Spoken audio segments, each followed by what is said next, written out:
Hello, you're watching Kel67 Gaming, and another month's gone by, which means it's another month in games.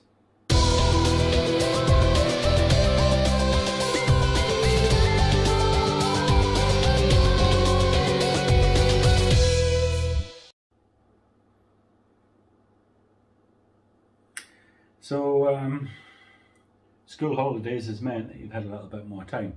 I've had a little bit more time as well because I've had a few weeks off work to play some games. So we kind of really have played this month. Well, I haven't played like an extensive amount. I haven't played a load of games, but the games which I've played pretty much a ton of. In the fact, that's where you should play them, I guess. Yeah. So. But I think we should probably start where we always do, with the games that we picked for each other. And what did you pick for me last time? For you, I chose a game for the Xbox One. I chose for you the Resident Evil 2 Remake. Well, here we go, trying to escape. Oh, here's this big bugger here. There's no point in shooting at him. We'll just do the noble thing here and just run away. Well, he's a tyrant, isn't he? So he's not going to go down. Pain in the arse is what he is. Well, here's the thing, right? He's going to follow you pretty much until you finish this, okay? But like I say, he's a pain in the arse. But I see you playing as Claire, not Leon. Well, in the original Resident Evil, I played as Chris Redfield, so I thought we'll play as Claire Redfield in this one. Just dispatch a couple of these. So this is you on your way to the orphanage, isn't it? As I... Because you've just done the Sherry section, where you pretty much have to just dodge, don't you? You do. But I can take all of them out except that big annoying bugger at this point. Well, if you shoot at him and do damage to him, which you really can't, he doesn't even go down. Well, I mean, you do, you stun him. But as soon as he gets up, he's just more aggravated and moves faster. Watch this, sneaking up from behind. I'm going to bravely shoot this one in the back of the head. Yeah. Twice. It is what it is, it really is, isn't it? Zombieland double tap, twice in the head. You're getting the confirmed kill, aren't you? Just bravely shoot this dog through the fence. There we go. Now, why do you shoot 3 if it's already going down on the second day? That's called making sure. Making sure that they're not going to get up yet. No, there's going to be something around here. Oh, there we go, another dog. You've not got the best aim, have you? Took it out. Now, why aren't you using your grenade? Well, I played a good bit into this. Yeah, I played quite a few hours into it. So how did you find it? It's not as good as the original.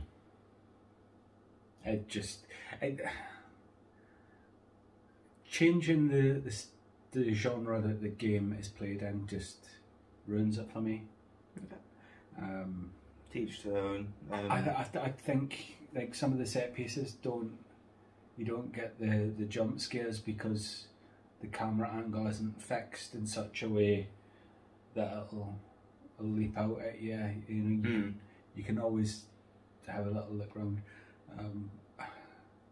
I know why they've done it this way, because the old way with the tank controls and what have you, it's just not something that seems to appeal to modern gamers. But well, I guess they could have done the fixed camera angle just without tank controls.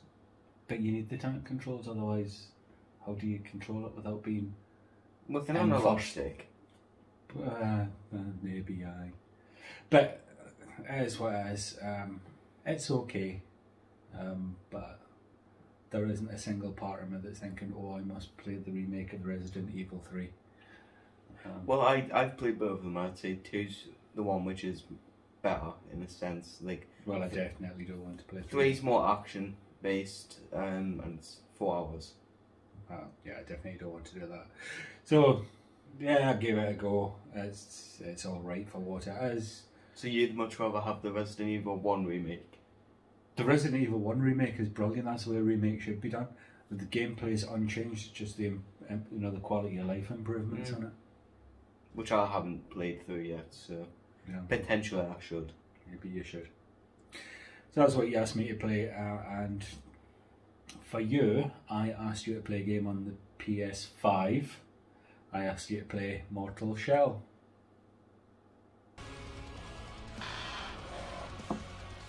So there's a boss battle then? Yes, this is one of the 3 temple bosses, as my quest is to get all 3 glowers to give to the old prisoner, because that gets me different powers for my party attacks.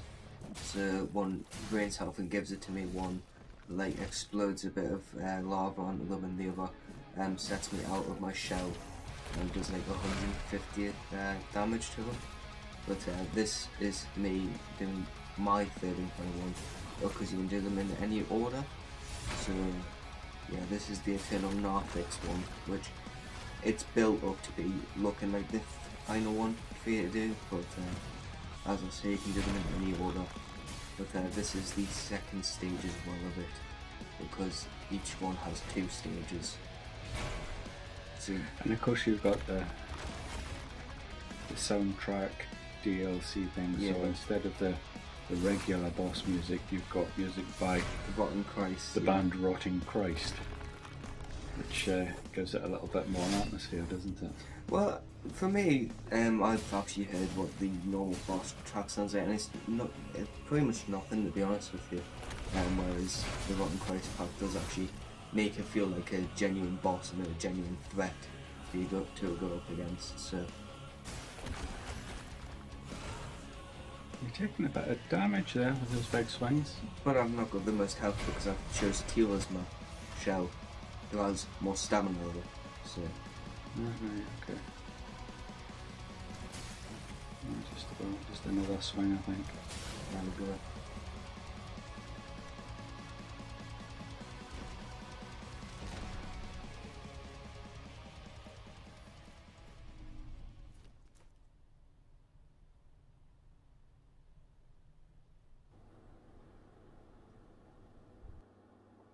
Now I have actually fully completed Mortal Shell now. You really got in there, didn't you? I did, which in a sense I guess it's not going to appeal to a lot because of what it is, in the sense that it kind of is like a Soulsborne game. Well, I mean, it is. It's a Soulsborne game. But it seems to be a good one because you played it all. It is a really good one. It took me around 14 hours to complete it. I tell you what I did notice in your little bit of gameplay there is it really gone to town with the ray tracing.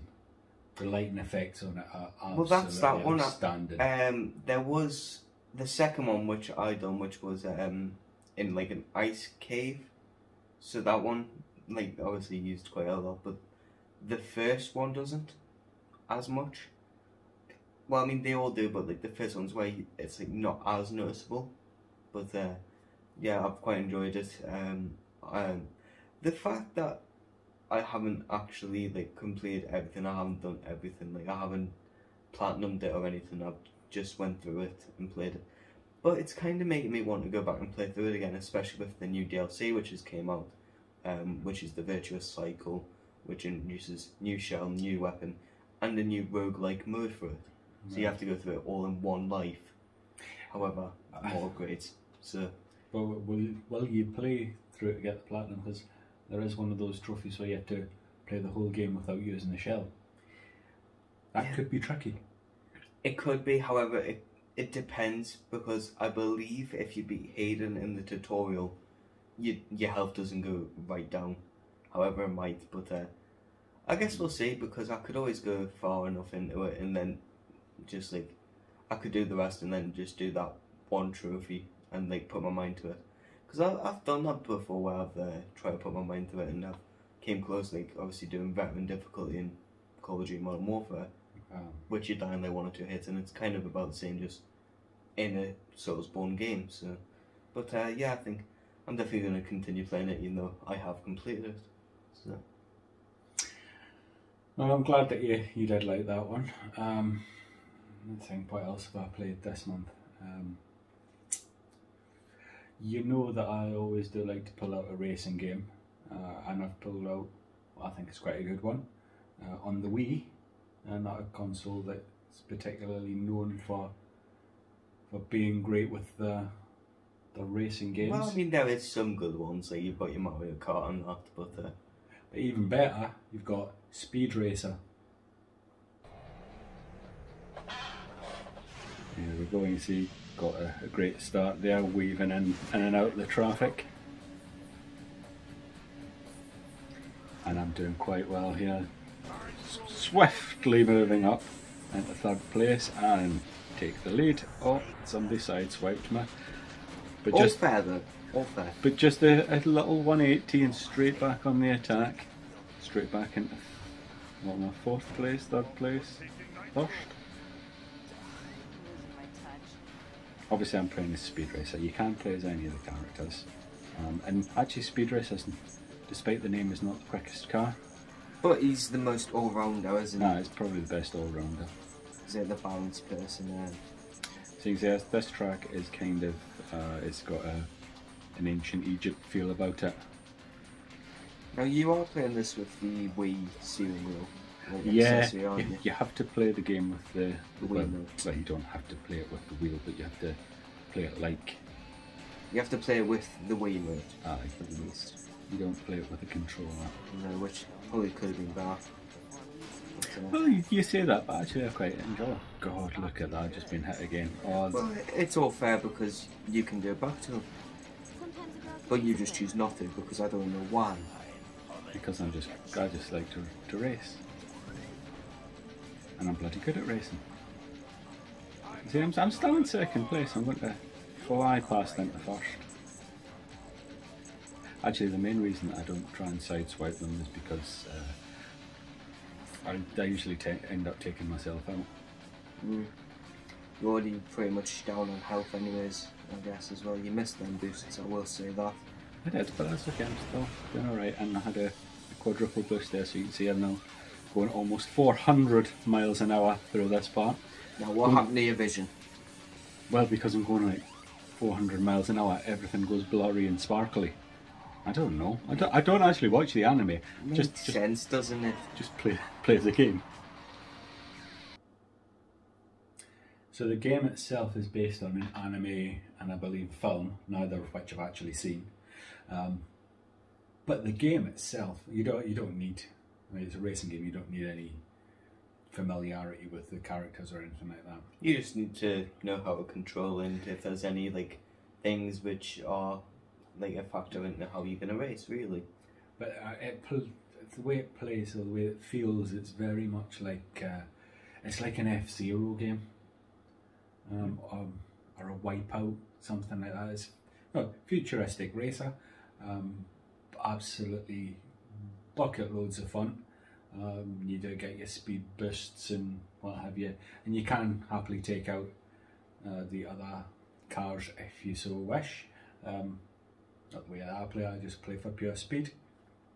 But really enjoyed my time with this game, and I think this is one game that maybe if people haven't got it, they should go out and get, because I think it's very, very cheap at the moment. But I think all Wii games are. Well, most except from Nintendo first party games tend to be quite cheap on Wii, unless like a real standout or like a real rare game. You've got your last stories and things like that cost a lot, but this one I believe it is really, really dirt cheap. So if you liked what you saw, if you like F-Zero, it's certainly worth a punt buying the game, see if you like it. Obviously there's the Wii motion control Mario wheel thing, but then again, it's alright, it works okay. You can always get the cheap like steering wheels, can't you, as well, like the non-Mario car ones. So. But I mean, for what is it? It controls pretty well. Which is all you can really ask for. That's the thing that I'm always worried about with these motion controls, that they just don't work. But it seems to be okay. So what else did you play? Well, I've played a Rockstar game, which tend to be quite good, expansive, and very, very long. However, I've enjoyed my time with this one. I have played Red Dead Redemption 2. So what's going on here then? Well, this is me trying to rescue one of the people who is currently under a bit, because we're kind of wanted in this area.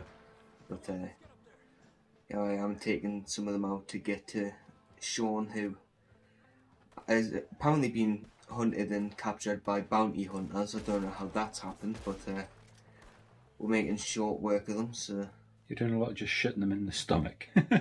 well, it's getting rid of them in one shot, isn't it? So.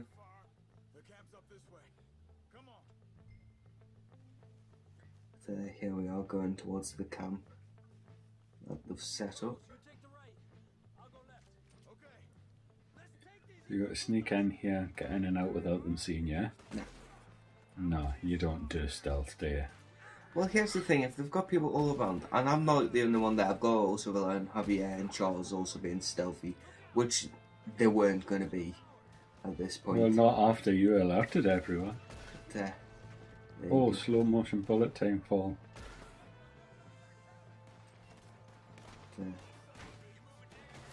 Just, it's quite easy considering they're going down in like 1 or 2 bullets. Is that because you're using like a shotgun or something? I'm not using a shotgun, I'm using a lever action rifle. I do have a double barrel shotgun on my back, but I'm not using it because why would I use it at that range? Don't know. We're taking them out easily. Barely do any damage, so.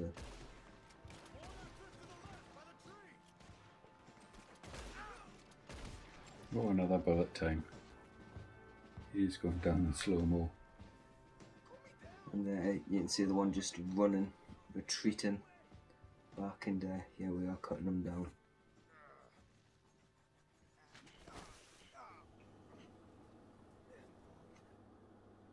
Now, I have fully enjoyed my time with this game, however, I know that it's probably going to be on somewhat of a limited time scale because of it's only on PS now for until November starts, I believe.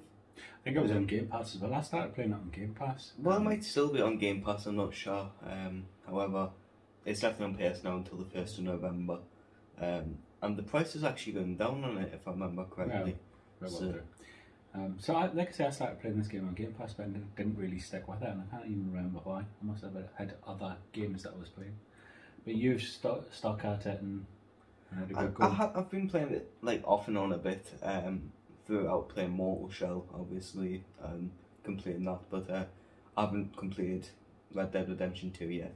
However, I'm about 15% of the way through, which doesn't sound like a lot, but considering it's a Rockstar game, it's a decent amount of a game, and it would be like at least a quarter of a way through any other game, pretty much. So, but yeah, it's quite enjoyable, especially on PS5, which I'm playing on. So it's got like a bit of like the extra. It just runs better, yeah. So it kind of makes it more fluid in combat. So, but yeah, it's been an absolutely brilliant game. Yeah. Maybe it's one that I should go back to. Most likely. If it's still on Game Pass, and maybe give it a go. And if not, you can always just start up a new game on PS5, can't you? I don't know if I'd want to start all over again though. But a game that I have started on Xbox Game Pass, as it goes, playing it on Series X, is Microsoft Flight Simulator.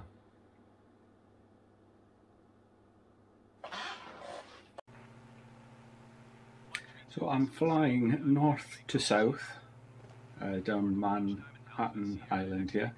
I've actually just gone past the Empire State Building, Madison Square Garden, Flatiron Building.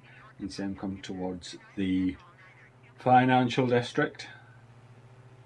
So this is where Wall Street and such like is. You can also see the Hudson River there,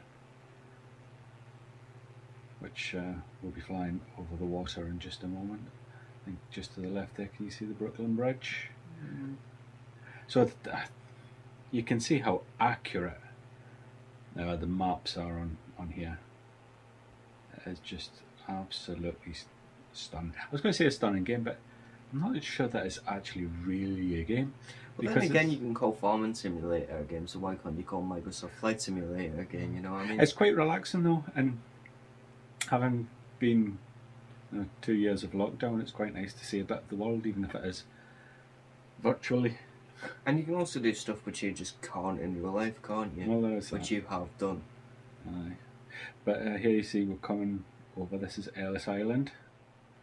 There we go. And not far from Ellis Island is the one landmark that everyone knows from New York, and that is the Statue of Liberty herself. Just coming around the back there now.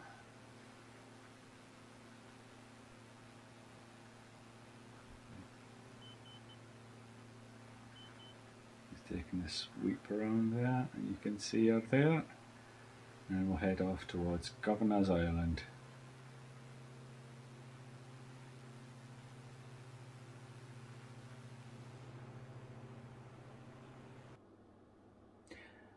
I'm not sure that this is much of a game, to be honest with you, but... Well, as I say, is Farming Simulator really a game? Well, no. It's incredibly impressive, though, the visuals on it. And the real-time data that they get. So when you're playing it, depending on where you're flying in the world, it will be the correct time of day. It'll be light or dark at the right times. You also have to set off from a actual airport, don't you? You can't just be like, right. Well, I'm not just airports. There's like airfields all over the place. Yeah. So and the real world data and the real time mapping is that's the bit that's completely blown my mind. You saw the gameplay there, flying over Manhattan and seeing the Statue of Liberty, and you kind of expect that to be on the game. But when I've flown from a little airstrip outside of Newcastle and flown over Newcastle and up the Northumberland coast, and that obviously that's where I am, and all the streets are accurate.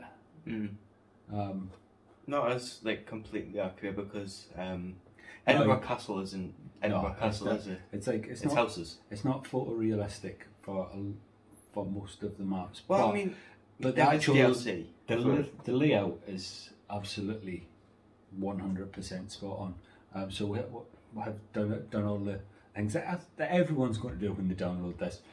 We've flown over our house and spotted that, haven't we? Yeah. And gone places that we're known and seen them. I've flown over my work office, and that's on there as well. And you can pick out, if you know the areas, you can pick out all these things. And that, if it was in the centre of major cities, that would blow my mind that it can get that degree of accuracy. But I think there's also the DLC which increases how like impressive it is and how it actually makes it more photorealistic. There is all that too, yeah. But as a technical exercise, it's completely mind blown, and it's definitely worth the over 100 gig download if you've got Game Pass, just to see it running. Well, here's the thing: it's still a less space than the most recent Call of Duties, so the entire internet is less than Call of Duty. Why Call of Duty feels the need, especially when you see how bug-ridden it is. Meh. It is what it is. But yeah, anyone who's got Series X and Game Pass should be. Well, not just Series X, but Series S as well. Does it run on the Series S? Well, it just runs on Series consoles because you can only download it on Series consoles. No. So, I would assume so. It's just to experience as a technical exercise, I think it's unbelievable. So what else you played? Well, my final game actually for this video is actually a racing game. So you've played one, I've played one. It's seeming to become a lot more common that every month we're doing at least one each now, isn't it? No, we're doing but I've played one on the Xbox One, and once again it is a game which is quite recently went on Game Pass as well. It is the Need for Speed Hot Pursuit Remaster.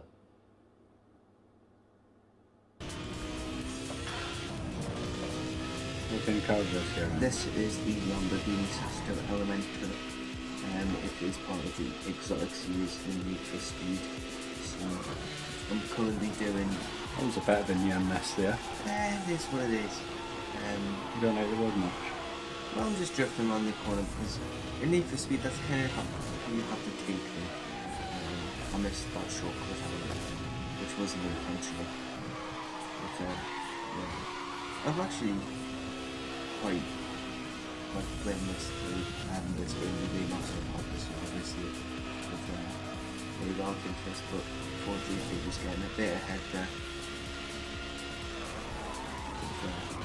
Check out a few songs there. Oh! I didn't really want that bit of contact there, but it is what it is. I'll still recover, don't worry. You'll have to recover from 4th place by the looks of it. Out of this class, somebody just took themselves out. Out of this class, the Sesto Elemento is actually the best accelerating. It's got the best Note 62 and everything, so it's really good and everything. So yeah, it is what it is. There you go, back in first. Get a bit of boost from driving on the oncoming lane.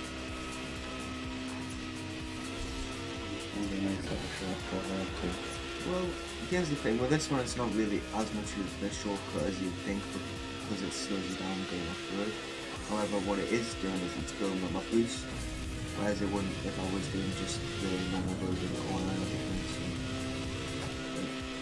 it is what it is. I'm still on first and breaking on a bit from these. You just swerve a bit to miss that car there. Yeah, this happens when you're racing with pedestrians on the road, so... Pedestrians on the road. You know what pedestrians are? Well, you know what I mean. Civilians. But yeah, an absolutely brilliant racing game, to be honest with you. I quite have enjoyed it because obviously I think it's mainly because it feels like quite experiencing how the world like kind of goes past so quickly. The sense of speed on it. It's pretty good. It does. That's what I've noticed when I've watched you playing it. I don't remember ever playing the original of this, although I do, and it seemed familiar watching you play it. Did you play the original? You did, didn't you? I played the original Hot Pursuit. However, I never played it as a racer on that one. I played as police because this is the one where you could play as either or, which I've started playing as the police now because I did actually complete the racer series. So just shows how brilliant of a game really for me to go a month and complete 2 games, one being a racing game, all the way through 78 events, one being 43.5 mile long, so keeps you occupied for a little bit. Yeah, it does. But absolutely brilliant game, and obviously there's not the expanse like amounts of cars like Forza would be, but there's obviously there seems to be lots of versions of the same cars on it. Well, yeah, like you've got the Spider versions of some Lamborghinis, but obviously some of them will have like stat increases, like their acceleration will be better, or their top speed will be a bit better because they're like the upgraded versions. I just always feel a little bit let down when you don't get the wide variety of different kinds of cars. Well, it is what it is. At the end of the day, though, obviously it is still quite a bit of variety in them. But yeah. Then I've got one more game that I played this month as well. Been playing it on Steam, and it is the original Tomb Raider. This game the game you always seem to go back to, isn't it? Yeah, I've ever since I first played this when it first came out, I've just loved this game. And we'll pretty much have it on every single console that we can get it on. However, I don't have it physically. Do I have it physically? Do I? I've got a physical version of this PC game. I'm talking original PlayStation. This is actually playing it on Steam. Yeah. So I've got the mod on to make the graphics look a bit nicer. Get it sorts out the soundtrack and all that sort of thing. Because actually the PC base version, the graphics isn't even as good as the PS one. So it's just upgrading it to around PS1. But with this mod on it, it makes it far better than the PS1 graphics. It's you can see it's switched to widescreen, which the original game obviously being was it 95, 96, whatever it was, didn't come out in widescreen, and the textures are actually HD, albeit they're not all completely reworked. Well, because it's trying to be faithful to the original, Aye. isn't it? So They haven't reworked the textures, but they've just what like, there is there, upgraded. they've made them much better. And it's just quality of life improvements. The control system is still the tank system. But you can change that probably if you really wanted to. Well, I'm sure you can get Mapping your joystick. I'm sure you can get a mod to do it, but I love the game the way it was meant to be played gameplay wise. I just like all the bells and whistles with the upgraded visuals. Just a brilliant game that I keep, like you said, keep going back to, and have done again, because like it.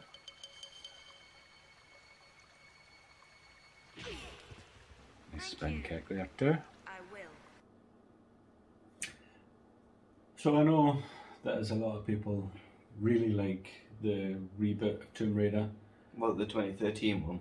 But this is my Tomb Raider, always will be, and I can't imagine there will ever be a time that I don't love going back to this game. I do it quite regularly. Yeah, so every few months you'll go back to, specifically the first one. I know. I keep trying to break my times on that one. And it's only ever the first level which you try and break your time on. I know as well. So maybe completing it should be in order again. But this time I'm playing it all the way through. And then going on to the next few games, potentially. Maybe. Instead of just going through the first game. Because I know that some of them aren't very well remembered, but like I say, this is my Tomb Raider, so from this one all the way through Underworld, that's the one, that's the series of Tomb Raider that I really like. And like I say, I'll always keep going back to them. Just, I don't know. It's probably the first real cinematic game possibly that there ever was. That is the one that kind of really hooked me when I had my original PS1. That was definitely a system seller, even though it didn't originally come out on the PS1. It was originally a Saturn game. But we only ever have the PC version, don't we, physically? Yeah.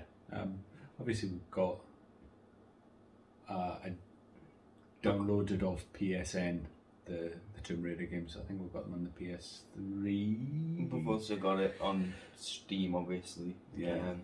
Pretty much got it on every single thing, which doesn't require a physical of it. Yeah. So. But yeah, great game, and I will keep going back to it time and time again. But that's everything that we've played, which means that we're now at the point where we pick a game for each other to play over the next month or so. So what have you chosen for me then? For you, I don't know how well this will show up on the camera because this is actually a game that we've got disc only. Well, I say disc only. Got it in a broken box. Yeah. This is Jet Set Radio on the Dreamcast. Now, this is like one of the major hitters, isn't it? this is not a sequel to Jet Set Willy. That means nothing to you. You never played Spectrum. But Jet Set Radio, well, I think in America this was known as Jet Grind Radio. If I'm wrong about that, obviously you can tell me off in the comments. But it's one of the big sellers, the big hitters of the Dreamcast, isn't it? It is. So I'm surprised that I don't think either of us have played it, have we? I haven't played it all the way through. I have played it, and like I say, we've got it disc only, which is it's we're not going to disc have, only. It's a box. We're going to have to Try and get it put that complete right. box. But yeah, you can have that and you can play that. Now the game which I've chosen for you, we don't actually have it physically. However, it is digitally on the Xbox One. Now I know that you like the original quite a lot, so I've chosen for you Mirror's Edge Catalyst, the second one. I absolutely loved the first one and played it to death. I remember. I don't think you really gave the second one a go, did you? I remember I did start playing the second one. I don't know if it was just like wrong time or whether there was other games, but I didn't follow through with it. But I'll definitely give that a go, There you go. and I hope that I get into it as much as I got into the first one way back when. When it originally came out, so Yep. there we go. So that's everything for this month. I guess that's it for now. Yeah, that is. If you haven't already, Give us a like, extra and a subscribe, and turn on the notification bell so you can notify them when we upload. We will see you in the next video.